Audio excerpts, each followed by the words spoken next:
Corona योद्धाओं को अब हटाया जा रहा है। ये वही कोरोना योद्धा है जिनके ऊपर कोरोना के समय पूरे देश को गर्व था। आरएमएल अस्पताल के कॉन्टैक्ट बेस पर नर्सेज का काम करने वाली 43 महिलाओं और 16 पुरुष कर्मचारियों ने अपनी मांग को लेकर आज दिल्ली के जंतर मंतर पर प्रदर्शन किया है। केंद्र सरकार से नाराज है नर्सिस और वार्ड बॉय और अब सरकार के खिलाफ प्रदर्शन करने लगे हैं। इनका नर्सिस का कहना है कि लगातार हम 15 सालों से आरएमएल अस्पताल में अपना काम कर रहे हैं और अस्पताल के अधिकारियों का आदेश मानकर अपनी सेवा दे रहे हैं। उसके बावजूद 2 साल लगातार कोरोना काल में हमने अपनी सेवा दी। कोरोना काल के बाद आरएमएल अस्पताल इन हम लोगों को टर्मिनेट कर दिया। उसके बाद यह 60 कर्मचारी है, ये सभी कॉन्टैक्ट बेस में काम कर रहे थे और कोर्ट की तरफ से अस्पताल आरएमएल को आदेश भी जारी किया गया था कि इन सभी कर्मचारियों को वापस लिया जाए। उसके बावजूद भी इनको वापस नहीं लिया जा रहा है। इस मांग को लेकर यह लोग आज जंतर मंतर पर प्रदर्शन कर रहे हैं। इनका कहना है कि अगर हम लोगों को दोबारा से वापस नहीं लिया जाता है तो हम लगातार इसी तरह से प्रदर्शन करते रहेंगे। हम लोग सेंट्रल गवर्नमेंट के हम कर्मचारी हैं, हम सब एक होकर के इसी तरह से अब धरना प्रदर्शन करेंगे। राजीव कुमार तिवारी, दिल्ली।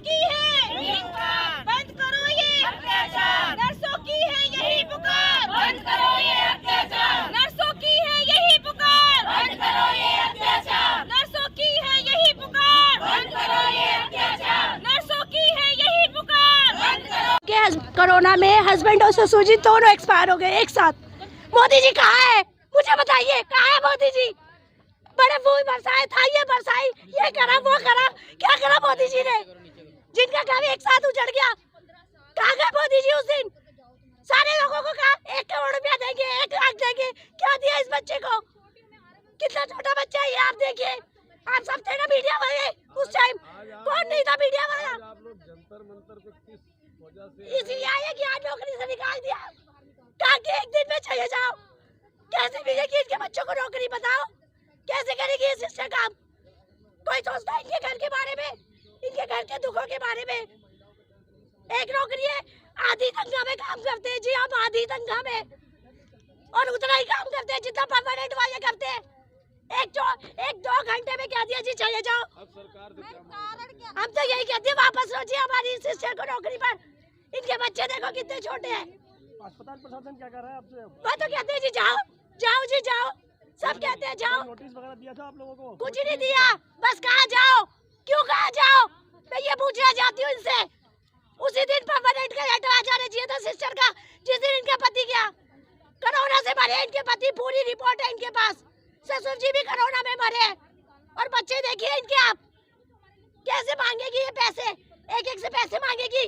आप मीडिया वाले कहाँ सो गए थे उस दिन जब कोविड आया था? तब तो बड़ी जल्दी बाइक लेके आए। बताइए सिस्टर फूल बरसाए की थालियां। आ जाइए ना मोदी जी को कहिए।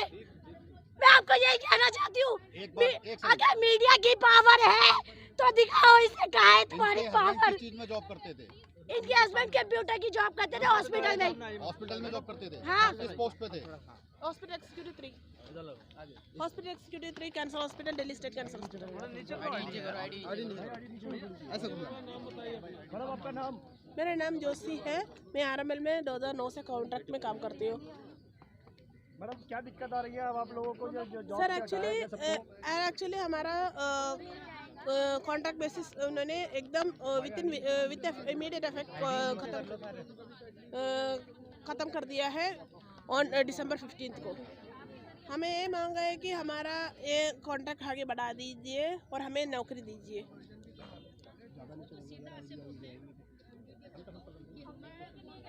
आपके हस्बैंड की जो डेथ हुई थी तो किस टाइम, उसमें क्या कौन सा टाइम था? 2021 अप्रैल का, सेकेंड कोविड वेव का स्टार्टिंग में। जिसमें उनकी डेथ हुई थी तो कोई किसी प्रशासन ने हॉस्पिटलों को कमिटमेंट किया था? हॉस्पिटल ने दिल्ली गवर्नमेंट में अभी तो सर आपका नाम? मेरा नाम अशोक सोनी है। सर जंतर मंतर आने के रीज़न क्या है और आप लोग क्या सरकार से मांग कर रहे हैं? सर हम राम मनोहर लोहिया हॉस्पिटल में 2010 से लगे हुए हैं। एलडीसी हमारी पोस्ट है और 43 नर्सेज हैं जिनको बाहर कर दिया है। अभी 1 महीने से हम बाहर ही हैं और ये एक तरह की लूट मार वाली व्यवस्था है। आउटसोर्सिंग एजेंसियों को पैसा देना और वो पैसा ऊपर तक जाता है, नीचे से ऊपर तक जाता है। और हम हैं हॉस्पिटल कॉन्ट्रैक्ट पे, तो हमसे भी यही बात कही कि आप आउटसोर्सिंग में ही जॉब करेंगे, अदरवाइज़ ये वाली जॉब चलेगी नहीं आपकी। कोर्ट के भी ऑर्डर्स थे कि इनको 12, 13, 15 साल हो गए हैं, तो इनको कैसे ना कैसे एडजस्ट करो। उम्र भी इतनी हो गई है, बच्चे छोटे छोटे हैं, और कैसे गुजारा चलेगा। हमें 15 साल हो गए हैं। कितने लोग हैं आप लोग जाने? हम जो एलडीसी पोस्ट है वो 16 हैं और 43 नर्सेज हैं, 60 के अराउंड में। अस्पताल प्रशासन से आप लोगों ने बात की है कुछ? क्या उन्होंने क्या कहा? हॉस्पिटल प्रशासन ने बात करी है, बोले अब हमारे हाथ में कुछ भी नहीं है, और ये तो आप हमारी सेवा कर रहे थे इसलिए हम आपसे बात कर रहे हैं, अदरवाइज़ अगर आप आउटसोर्सिंग के होते तो हम घुसने भी नहीं देते। तो मतलब एक तरह से ये चैलेंज है कि अगर कल कदर आउटसोर्सिंग का ऑप्शन भी बनता है तो उसमें कोई शिकायत सुनने वाला नहीं है।